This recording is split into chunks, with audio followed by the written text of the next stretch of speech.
Muzammil rights میں خوش آمدید۔ بسم اللہ الرحمن الرحیم۔ کتنا عظیم ہے وہ انسان جو اپنا غم سینے میں چھپائے رکھتا ہے اور زندگی بھر ان سے مسکرا مسکرا کر کھیلتا ہے۔ لوگوں سے یاد نہ کرنے کا شکوہ مت کرو، کیونکہ جو انسان اپنے رب کو بھول سکتا ہے وہ سب کو بھول سکتا ہے۔ ہمیشہ چھوٹی چھوٹی خوشیوں کا استقبال کیا کرو، کیونکہ ان کے پیچھے خوشیوں کا سیلاب ہوتا ہے۔ حضرت علی رضی اللہ تعالیٰ عنہ سے کسی نے پوچھا کہ یا علی رضی اللہ تعالیٰ عنہ، ہمیں کیسے پتا چلے کہ کس دل میں اللہ رہتا ہے؟ تو حضرت علی رضی اللہ تعالیٰ عنہ نے فرمایا، جو دل دوسروں کو دیکھ کر بے چین ہو جائے تو سمجھ لو کہ اس دل میں اللہ رہتا ہے۔ توبہ ایک ایسا دروازہ ہے جو موت کی ہچکی تک کھلا رہتا ہے۔ دعا ایسا عمل ہے جو تقدیر کو مات دے سکتی ہے۔ ضمیر ایسا ساتھی ہے جو ہمیشہ حق کی راہ دکھاتا ہے۔ جب تم بغیر کسی وجہ کے خوشی محسوس کرو تو یقین کر لو کہ کوئی نہ کوئی کہیں نہ کہیں آپ کے لیے دعا کر رہا ہے۔ کسی کے برا کہہ دینے سے نہ ہم برے بن جاتے ہیں اور نہ ہی اچھے۔ اپنی زبان سے ہر شخص اپنا ظرف دکھاتا ہے، دوسرے کا عکس نہیں۔ خوش نصیب ہے وہ جس نے آخرت کو یاد رکھا، حساب و کتاب کے لیے عمل کیا، ضرورت بھر قناعت کی اور اللہ تعالی سے راضی و خوشنود رہا۔ جو تمہیں خوشی میں یاد آئے تو سمجھ لو تم اس سے محبت کرتے ہو، اور جو تمہیں غم میں یاد آئے تو سمجھو وہ تم سے محبت کرتا ہے۔ ہمیشہ منفرد کردار رکھو، جیسے کہ نمک، اس کی موجودگی محسوس نہیں ہوتی مگر اس کی غیر موجودگی تمام چیزوں کو بے ذائقہ بنا دیتی ہے۔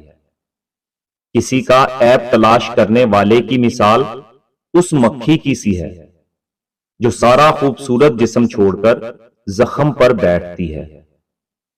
اپنے وہ نہیں ہوتے جو رونے پہ آتے ہیں، بلکہ اپنے وہ ہوتے ہیں جو رونے ہی نہیں دیتے۔ خدا سے جب بھی دعا مانگو تو مقدر مانگو، عقل نہیں، کیونکہ میں نے بہت سے عقل والوں کو مقدر والوں کے در پر دیکھا ہے۔ وہ راستہ پہلے ہی بنا دیتا ہے، لیکن عطا صرف بہترین وقت پر کرتا ہے۔ اپنی خوشی کے لیے کسی دوسرے کی خوشی خاک میں مت ملاؤ، تمہاری وہ خوشی بیکار ہے جس کے پیچھے کسی کے آنسو ہوں۔ زندگی میں ساتھ دینے والے اگر بے بس اور لاچار ہو جائیں تو انہیں سنبھالا جاتا ہے، تبدیل نہیں کیا جاتا۔ جس ذات کو راضی کرنے میں سکون ہے، انسان اسی کو ناراض کر کے اپنی زندگیوں میں سکون چاہتا ہے۔ تمہارا رب جس چیز کو تمہارے قریب کر دے اس میں حکمت تلاش کرو، اور جس چیز کو تم سے دور کر دے اس پر صبر کرو۔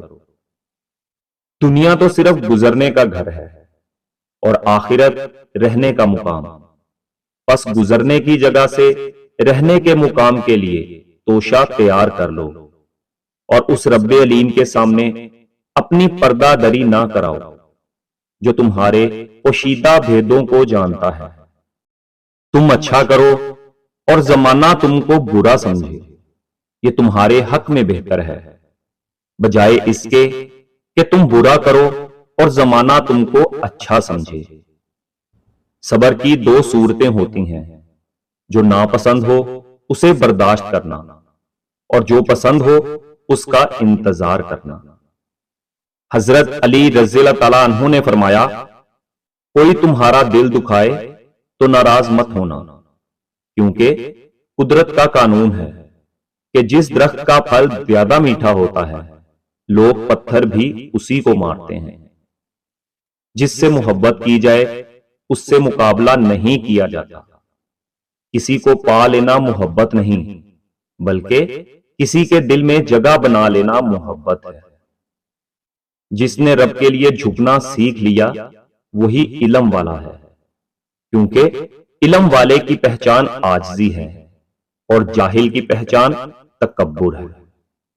حضرت علی رضی اللہ تعالیٰ عنہ نے فرمایا، مانگنا ہو تو ایسے شخص سے مانگو جو دیکھ کر بھول جاتا ہے، احسان کرنا ہے تو ایسے شخص سے کرو جو اسے یاد رکھتا ہے اور دہراتا رہتا ہے۔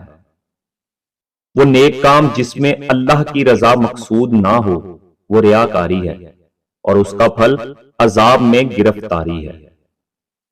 جسے تمہاری اچھی یا بری عادت کی پرواہ نہیں وہ دشمن ہے، اور جو تمہاری اصلاح کی فکر کرتا ہے وہ سچا دوست ہے۔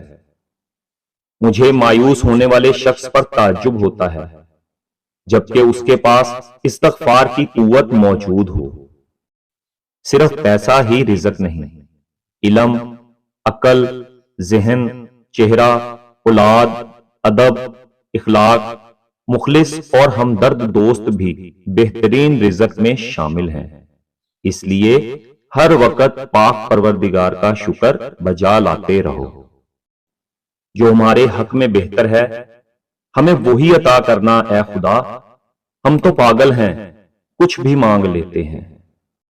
جھوٹ کبھی عزت نہیں پاتا، چاہے اس کی پیشانی پر چاند نمودار ہو جائے، اور سچ کبھی ذلیل نہیں ہوتا، چاہے سارا زمانہ اس پر کہکہے لگائے۔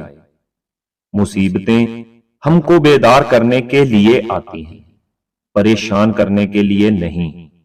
مصیبت انسان کو اگر دولت مند نہیں تو عقل مند ضرور بنا دیتی ہے۔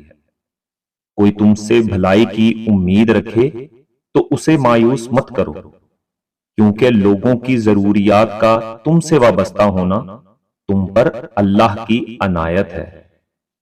تھوڑا دینے پر شرماؤ نہیں، کیونکہ خالی ہاتھ پھیرنا اس سے بھی گری ہوئی بات ہے۔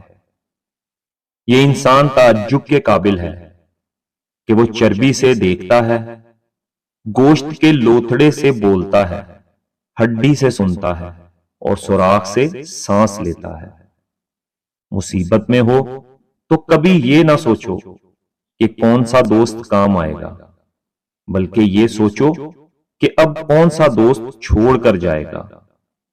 کبھی یوں بھی رب کا شکر ادا کیا کریں، نہ جانے کتنے خطرات آپ کے پاس آنے سے پہلے پلٹ جاتے ہیں، کتنے دکھ آپ کو چھو کر گزر جاتے ہیں، کتنی خوشیاں بنا مانگے آپ کے قدموں میں رکھ دی جاتی ہیں، اور کتنا سکون آپ کا مقدر بنا دیا جاتا ہے۔ اے اللہ، میں یہ تو نہیں جانتا کہ میدان حشر میں میرا اور میرے پیاروں کا کیا حال ہوگا، لیکن آج اس زندگی میں آپ سے دعا کرتا ہوں کہ اے میرے رب، روز محشر میری اور میرے پیاروں کی مدد کرنا۔ جیسے آپ نے دنیا میں ہماری خطائیں ایک دوسرے سے چھپا کر ہمیں عزت دے رکھی ہے، وہاں بھی ہمیں ایک دوسرے کی نظروں میں شرمندہ ہونے سے بچانا۔ آمین۔